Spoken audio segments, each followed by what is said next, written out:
ابھی 70 سال 75 سال ہماری آزادی کو گزرے.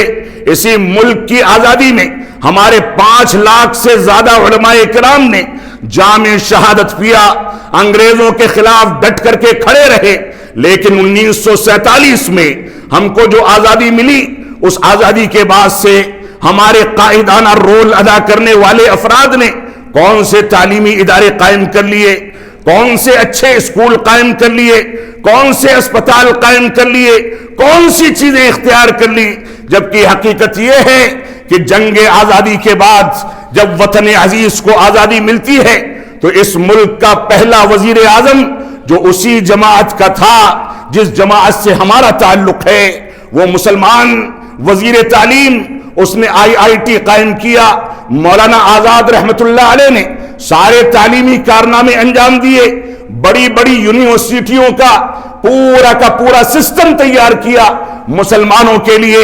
ایسا پلیٹ فارم بنایا کہ اگر مسلمان تعلیم میں آگے بڑھنا چاہتا، مسلمان مضبوطی کے ساتھ دنیا کی قوموں میں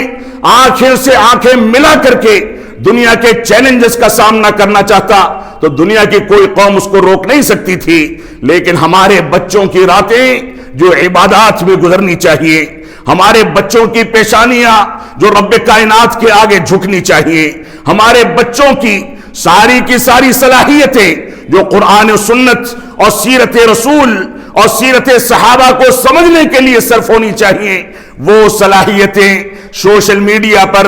رات میں چائے خانوں پر، بیڑی سگریٹ پینے پر، قبر پرستی کرنے پر ضائع کی جا رہی ہیں. ایسی صورت میں کون سے مستقبل کی امید رکھ کر کے ہمارے لوگ بیٹھے ہوئے ہیں؟ یہ جذباتیت کا وقت نہیں ہے، یہ وقت ہے دین کی طرف رجوع کرنے کا، یہ وقت ہے قرآن و سنت کے مفہوم کو سمجھنے کا، یہ وقت ہے اللہ رب العالمین کو یاد کرنے کا، یہ وقت ہے